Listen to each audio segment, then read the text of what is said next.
மக்களான உங்களை மகிழ்விக்கவே இந்த ஆட்சி, மக்களை காக்கவே இந்த ஆட்சி. நமக்கிடையே ஏற்பட்டிருக்கக்கூடிய நிலைக்கம்தான் சிலரை தூங்க விடாம பண்ணுது.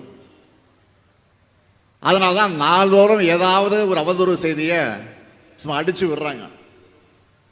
அதுலயும் குறிப்பா எதிர்கட்சி தலைவர் திரு பழனிசாமி அவர்கள் விரக்தியின் உச்சிக்கே போய் பேசிட்டு இருக்கிறார். விளைச்சல் நல்ல வாங்கல, அது அழுகிடுச்சுன்னு ஏதாவது அவதூறுகளை பழனிசாமி சொல்லிட்டு வர்றார். விவசாய பெருமக்கள் பாடுபட்டு உற்பத்தி செய்கிற நெல்லை ஒரு நெல்மணி கூட வீணாக கூடாதுன்னு அதிகாரிகளுக்கு நான் உத்தரவிட்டிருக்கிறேன். நெல் கொள்முதல் ஈரப்பத அளவை 17 விழுக்காட்டிலிருந்து 22 விழுக்காடாக அதிகரிக்க ஒன்றிய அரசுக்கு நான் கோரிக்கை வச்சேன். ஒன்றிய பாஜக அரசு கொடுத்துச்சா? இல்ல, இதுவரைக்கும் கொடுக்கல. ஏன் கொடுக்கல? அப்படி கொடுத்தா தமிழ்நாடு சீராகிவிடும், தமிழ்நாடு வளர்ந்து விடும். அது நடக்கக்கூடாதுன்னு நினைக்கிறாங்க ஒன்றியத்தில் இருக்கக்கூடிய அரசு. தன்னை விவசாயின்னு சொல்லிட்டு இருக்கக்கூடிய பழனிசாமி ஆட்சியில தான் மிக மோசமான நிலை. என்ன? 3 வேளாண் சட்டங்களை ஒன்றிய பாஜக அரசு கொண்டு வந்துச்சு. அதுக்கு எதிராக 2 ஆண்டு காலம் போராடின விவசாயிகளை பற்றி என்ன சொன்னாரு பழனிசாமி? புரோக்கர்கள் கொச்சைப்படுத்தி பேசினார். அதை நாடு மறக்கல, விவசாயிகளை மறக்க மாட்டாங்க. ஆனா நம்ம திராவிட மாடல் ஆட்சி அமைஞ்சதும் 3 வேளாண் சட்டங்களுக்கு எதிராக சட்டமன்றத்தில் தீர்மானம் கொண்டு வந்தவன் இதோ உங்கள் முன்னால் நின்று கொண்டிருக்கக்கூடிய முத்துவேல் கருணாநிதி ஸ்டாலின். எங்கும் இயற்கை எழில் கொஞ்சம், மேற்கு தொடர்ச்சி மலையும் உச்சந்தலையைப் போல உள்ளத்தையும் இதமாக்கும் குற்றாலமும், இப்படி தூறலும் சாரலும் கொண்டு மக்கள் மனங்களை குளிர்விக்கும் மண் இந்த தென்காசி மண். வடக்கே ஒரு காசி என்றால் தெற்கே ஒரு தென்காசி என்று சொல்லத்தக்க வகையில் காசி விஸ்வநாதர் கோவில் அமைந்திருக்கு. அப்படிப்பட்ட கோவில் குடமுழுக்கை 19 ஆண்டுகளுக்கு பிறகு கடந்த ஏப்ரல் மாதத்தில் நடத்திய மகத்தான அரசு நம்முடைய திராவிட மாடல் அரசு. அதிலேயும் இந்த நிகழ்ச்சிக்கு வருவதற்கு முன்னால் ஆலங்குளத்தில் கலைஞர் கனவு இல்லம் திட்டத்தில் கடந்த மாதம் கல்வியில் சிறந்த தமிழ்நாடு நிகழ்ச்சியில் பேசின அன்பு மகள் பிரேமா அவர்களுடைய கோரிக்கையை ஏற்றுக்கிட்டு வீடு வழங்கக்கூடிய ஆணையை நாங்கள் கொடுத்தோம். இப்போ அங்கு விரைந்து அந்த வீடு கட்டக்கூடிய பணி வேக வேகமாக நடந்துகிட்டு இருக்கு. அதே போல இப்போ மேடையில் 1 லட்சமாவது பயனாளியான லத்தூர் கிராமத்தை சார்ந்த திருமதி சுமதி முத்துக்குமார் என்பவருடைய கனவு இல்லத்திற்கான சாவியை உங்கள் முன்னாலே நான் வழங்கி இருக்கிறேன். காலுக்கு கீழே கொஞ்சம் நிலமும் தலைக்கு மேலே ஒரு கூரையும் வேணும் என்பது ஒவ்வொரு மனிதனுடைய கனவு. வீடு என்பது ஒவ்வொரு குடும்பத்துடைய கனவு. குடிசைகளுக்கு பதிலாக நிரந்தர வீடுகளை கட்டித்தர வேண்டும் என்று தமிழ்நாடு குடிசையில்லா தமிழ்நாடு அமையணும்னு ஏராளமான திட்டங்களை உருவாக்கிய நவீன தமிழ்நாட்டினுடைய சிற்பிதான் தலைவர் கலைஞர் அவர்கள். ஆக அவருடைய கனவையும் ஏராளமான குடும்பங்களுடைய கனவுகளையும் ஒரு சேர நிறைவேற்றுகிற மகிழ்ச்சியோட உங்ககிட்ட நான் பேசிக்கிட்டு இருக்கேன். இந்த திட்டத்தை மிக சிறப்பாகவும் வேகமாகவும் செயல்படுத்தி வரக்கூடிய ஊரக உள்ளாட்சித்துறைக்கு என்னுடைய மனமார்ந்த பாராட்டுக்களையும் வாழ்த்துக்களையும் நான் தெரிவித்துக் கொள்கிறேன். மாவீரன் பூலித்தேவன், தளபதி ஒண்டி வீரன், தேவனைய பாவனார் போன்ற பெருமக்களை தந்து பெருமைகளை கொண்ட இந்த தென்காசி மாவட்டத்தில் மகத்தான இந்த அரசு விழாவை மாபெரும் மக்கள் திருவிழா போல, ஒரு மாநாட்டை போல ஏற்பாடு செய்திருக்கிறார் மாண்புமிகு வருவாய் மற்றும் பேரிடர் மேலாண்மை துறை அமைச்சர், இந்த மாவட்டத்தினுடைய பொறுப்பு அமைச்சர் KKSSR அவர்கள். ஒரு 10 புதிய அறிவிப்புகளை நான் வெளியிட விரும்புகிறேன். முதல் அறிவிப்பு, புதுசாக உருவாக்கப்பட்ட இந்த தென்காசி மாவட்டத்துக்கு மாவட்ட ஆட்சியர், காவல் கண்காணிப்பாளர் உள்ளிட்ட அலுவலர்களுக்கு 15 கோடி ரூபாய் செலவில் 11 புதிய குடியிருப்புகள் கட்டப்படும். இரண்டாவது அறிவிப்பு, சங்கரன்கோயில், மேலநிலைத நல்லூர் பகுதியில் இருக்கக்கூடிய பெண்களுக்கு அதிக வேலைவாய்ப்பு அளிக்கக்கூடிய குருக்கல்பட்டி சிப்காட் திட்டத்தின் நீர் தேவைகளை நிறைவு செய்ய 52 கோடி ரூபாய் மதிப்பீட்டில் புதிய குடிநீர் திட்டம் செயல்படுத்தப்படும். மூணாவது அறிவிப்பு, தென்காசி மாவட்டத்தில் இருக்கக்கூடிய மாற்றுத்திறனாளிகளுக்கான ஒருங்கிணைந்த சேவை மையம் 2 கோடி ரூபாய் மதிப்பீட்டில் அமைக்கப்படும். நாலாவது அறிவிப்பு, கடையம் ஊராட்சி ஒன்றியத்துக்கு 6 கோடி ரூபாய் செலவில் புதிய கட்டடம் கட்டப்படும். அஞ்சாவது அறிவிப்பு, சிவகிரி, கடையநல்லூர், சங்கரன்கோயில் மற்றும் திருவேங்கட வட்டங்களில் இருக்கக்கூடிய விவசாயிகளுக்கு பயனளிக்கக்கூடிய வகையில் இந்த பகுதியில் இருக்கக்கூடிய பல்வேறு முக்கிய கண்மாய்கள் 12 கோடி ரூபாய் செலவில் சீரமைக்கப்படும். ஆறாவது அறிவிப்பு, தென்காசி வட்டம் சிவசைலம் கிராமத்தில் இருக்கக்கூடிய கடனா அணை 4 கோடி ரூபாய் செலவில் சீரமைக்கப்படும். ஏழாவது அறிவிப்பு, கடையநல்லூர் வட்டத்தில் இருக்க வரட்டாறு பாசன அமைப்பின் கீழ் உள்ள அணைக்கட்டுகள் மற்றும் குளங்கள் 4 கோடி ரூபாய் செலவில் மேம்படுத்தப்படும். எட்டாவது அறிவிப்பு, செங்கோட்டை வட்டத்தில் அடவி நயினார் கோயில் அணை திட்டத்தின் கீழ் உள்ள அணைக்கட்டுகள், கால்வாய்கள் மற்றும் குளங்கள் 5 கோடி ரூபாய் செலவில் சீரமைக்கப்படும். ஒன்பதாவது அறிவிப்பு, வீர கேரளம்புதூர் வட்டத்தில் இருக்க மாராந்தாய் கால்வாய் 2 கோடி ரூபாய் செலவில் சீரமைக்கப்படும். 10வது அறிவிப்பு, ஆலங்குளத்தில் இருக்கக்கூடிய அரசு மகளிர் கலை மற்றும் அறிவியல் கல்லூரிக்கு 1 கோடி ரூபாய் செலவில் குடிநீர் மற்றும் பிற வசதிகள் செய்து தரப்படும். இந்த 10 முத்தான அறிவிப்புகளும் உங்களுக்கு மகிழ்ச்சியை தரும் என்று நான் நம்புகிறேன். மக்களான உங்களை மகிழ்விக்கவே இந்த ஆட்சி, மக்களை காக்கவே இந்த ஆட்சி, மக்களை வளர்க்கவும் மக்களுக்கு கொடுக்கவுமே இந்த ஆட்சி. இந்த 4 ஆண்டு காலமாக நாங்கள் செஞ்சுட்டு இருக்கோம். எப்போ மக்களை நினைச்சுக்கிட்டு நாங்கள் ஏங்குற காரணத்தினால தான் மக்களாகிய நீங்கள் எங்களோடவே இருக்கீங்க. நமக்கிடையே ஏற்பட்டிருக்கக்கூடிய நிலைக்கம்தான் சிலரை தூங்க விடாம பண்ணுது. அதனால்தான் நாள்தோறும் ஏதாவது ஒரு அவதூறு செய்தியை சும்மா அடிச்சு விடுறாங்க. அதுலயும் குறிப்பா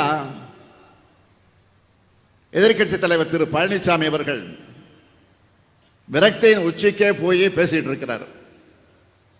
தமிழ்நாட்டில் இப்ப எப்படி பரவலா மழை பெஞ்சிட்டு இருக்குன்னு எல்லாருக்கும் தெரியும். வரலாற்றில் எப்பவும் இல்லாத வகையில் மேட்டூர் அணை தொடர்ந்து நிரம்பி வருது. மேட்டூர் அணை நீரை பாசனத்துக்காக குறிப்பிட்ட நாள் அல்ல, அதுக்கு முன்னாடியே திறந்து விடுறோம். தொடர்ந்து நல்ல மழை பெய்கிறது, நல்லாட்சிக்கான அடையாளமாக மக்கள் இன்னைக்கு போற்றிக்கிட்டு இருக்காங்க.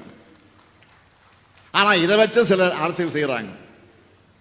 என்ன அரசியல், விளைச்சல் நல்ல வாங்கல, அது அழுகிடுச்சுன்னு ஏதாவது அவதூறுகளை பழனிசாமி சொல்லிட்டு வராரு. விவசாய பெருமக்கள் பாடுபட்டு உற்பத்தி செய்கிற நெல்லை ஒரு நெல்மணி கூட வீணாக கூடாதுன்னு அதிகாரிகளுக்கு நான் உத்தரவிட்டிருக்கிறேன். அந்த அடிப்படையில் கடந்த 4 ஆண்டுகள்ல முந்தைய ஆட்சி காலத்தை விட கூடுதலா நெல் கொள்முதல் செய்யப்பட்டு வந்திருக்கு.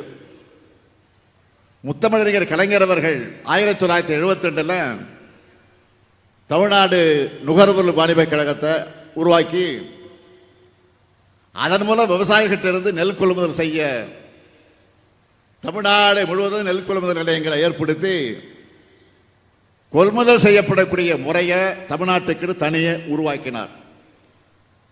நம்ம ஆட்சியில் வேளாண் உற்பத்தி அதிகமாகி இருக்கு, பாசன பரப்பு அதிகரிச்சிருக்கு, அதுக்கேற்ப நெல் கொள்முதலையும் அதிகரிச்சிருக்கிறோம். நெல் கொள்முதல் கிடங்குகளும் அதிகரிச்சிருக்கு.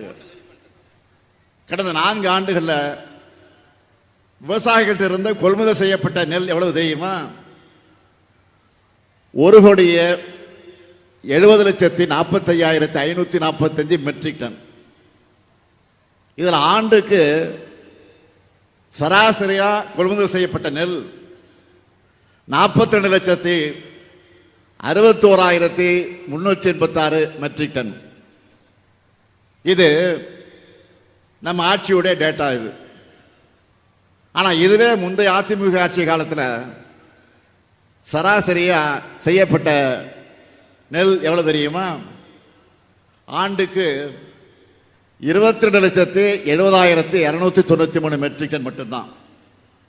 இந்த அடிப்படை கூட தெரியாம பொய் சொல்லிட்டு இருக்கிறாரு எதிர்க்கட்சி தலைவர் பழனிசாமி. அவர்கிட்ட பொய்யையும் துரோகத்தையும் தவிர வேற எதையும் எதிர்பார்க்க முடியாது. அவருடைய ஹிஸ்டரியே அதுதான். நெல் கொள்முதல் குறித்த மேலும் சில புள்ளி விவரங்களை சொல்லணும்னா, அதிமுக ஆட்சி காலத்தில் அக்டோபர் 1 தேதியில தான் நெல் கொள்முதல் தொடங்கப்பட்டுச்சு. நம்ம ஆட்சியில், திராவிட மாடல் ஆட்சியில் 1 மாத காலம் முன்னாடியே, அதாவது செப்டம்பர் 1 நாளே நெல் கொள்முதல் தொடங்கப்பட்டு வருது. இந்த ஆண்டினுடைய பருவமழைக்கு முன்னாடியே விவசாயிகள் நெல் அறுவடை செஞ்சு புதிய விலையில நெல்லை விற்க 1 மாசத்துக்கு முன்னாடியே செப்டம்பர் 1 தேதியே கொள்முதல் தொடங்கப்பட்டாச்சு. கொள்முதல் செய்யப்பட்ட நெல் பாதுகாப்பா மூடி வைக்கப்பட்டிருக்கு. நெல் கொள்முதல் ஈரப்பத அளவை 17 விழுக்காட்டிலிருந்து 22 விழுக்காடாக அதிகரிக்க ஒன்றிய அரசுக்கு நான் கோரிக்கை வச்சேன். அவங்களும் அந்த கடிதத்தை பார்த்துட்டு அந்த கோரிக்கை கவனிச்சுட்டு வந்து பார்வையிட்டு இருக்கிறாங்க. இப்போ ஒவ்வொரு நேரடி கொள்முதல் நிலையத்திலையும் தினமும் 1000 மூட்டைகள் கொள்முதல் செய்யப்படுது. நெல் வரத்து அதிகமாக இருக்கிறதுனால ஞாயிற்றுக்கிழமைகளே நேரடி நெல் கொள்முதல் நிலையங்கள் திறக்கப்பட்டிருக்கு, செயல்பட்டுக்கிட்டு இருக்கு. இது எதையும் தெரியாம மாண்புமிகு எதிர்க்கட்சி தலைவர் பேசிக்கிட்டு இருக்கிறார், குழப்பிக்கிட்டு இருக்கிறார். என்னை பொறுத்த வரைக்கும் தினந்தோறும் இது பற்றி விசாரிச்சுட்டு நான் நடவடிக்கை எடுத்துக்கிட்டு இருக்கிறேன். தன்னை விவசாயின்னு சொல்லிட்டு இருக்கக்கூடிய பழனிசாமி ஆட்சியில தான் மிக மோசமான நிலை. என்ன? 3 வேளாண் சட்டங்களை ஒன்றிய பாஜக அரசு கொண்டு வந்துச்சு. அதுக்கு எதிராக 2 ஆண்டு காலம் போராடின விவசாயிகளை பற்றி என்ன சொன்னாரு பழனிசாமி? புரோக்கர்கள் கொச்சைப்படுத்தி பேசினார். அதை நாடு மறக்கல, விவசாயிகளை மறக்க மாட்டாங்க. ஆனா நம்ம திராவிட மாடல் ஆட்சி அமைஞ்சதும் 3 வேளாண் சட்டங்களுக்கு எதிராக சட்டமன்றத்தில் தீர்மானம் கொண்டு வந்தவன் இதோ உங்கள் முன்னால் நின்று கொண்டிருக்கக்கூடிய முத்துவேல் கருணாநிதி ஸ்டாலின். நல்லா தெரியும் நாட்டுக்கு. வடகிழக்கு பருவமழை காரணமா தாழ்வான பகுதிகளை வசிக்கிற மக்கள் மழைநீர் தேங்கி பாதிக்கப்படக்கூடாதுன்னு மக்கள் அச்சமில்லாம தங்களுடைய அன்றாட பணிகளை ஈடுபட உதவுற வகையில் அரசு துரிதமாக செயல்பட்டு வருது. தொடர்ந்து நிலைமையை கண்காணித்து அதிகாரிகளுக்கு உத்தரவுகளை எல்லாம் பிறப்பித்து அதை நாங்கள் ஃபாலோ பண்றோம். மழைநீர் சூழ்ந்திருக்கக்கூடிய பாதிக்கப்படுகிற பகுதிகளில் வெள்ள நிவாரண முகாம் அமைக்கப்பட்டு தேவையான உதவிகள் வழங்கப்பட்டு வருது. பொதுமக்களுக்கு நோய் தொற்று பாதிப்பு ஏற்படாமல் தடுக்க மருத்துவ முகாம்கள் அமைச்சிருக்கிறோம்.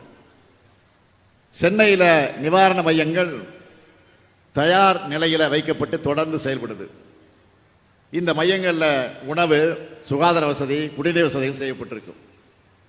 சமையல் கூடங்கள் தயார் நிலையில் வைக்கப்பட்டிருக்கு. மழைநீரை வெளியேற்ற மோட்டார் பம்புகள், விழக்கூடிய மரங்களை அகற்றுவதற்கு மர அரவை இயந்திரங்கள், மிஷின் எல்லாமே தயார் நிலை வைக்கப்பட்டிருக்கு. இப்படி போர்க்கால தயாரிப்பு நிலையோடு நாம் இருக்கிறோம். மக்களை காக்க எங்களுக்கு யாரும் சொல்லித்தர தேவையில்லை. 3 முறை இயற்கை பேரிடர்களை நாம் சந்திச்சிட்டோம்.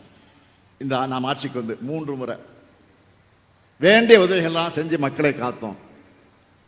ஆனால் பாதிக்கப்பட்ட உட்கட்டமைப்புகளை சரி செய்ய நிவாரண பணிகளுக்காக நாம் கேட்ட 37,000 கோடி ரூபாயை ஒன்றிய பாஜக அரசு கொடுத்துச்சா? இல்லை, இதுவரைக்கும் கொடுக்கல. ஏன் கொடுக்கல? அப்படி கொடுத்தா தமிழ்நாடு சீராகிவிடும், தமிழ்நாடு வளர்ந்து விடும். அது நடக்கக்கூடாதுன்னு நினைக்கிறாங்க ஒன்றியத்தில் இருக்கக்கூடிய அரசு.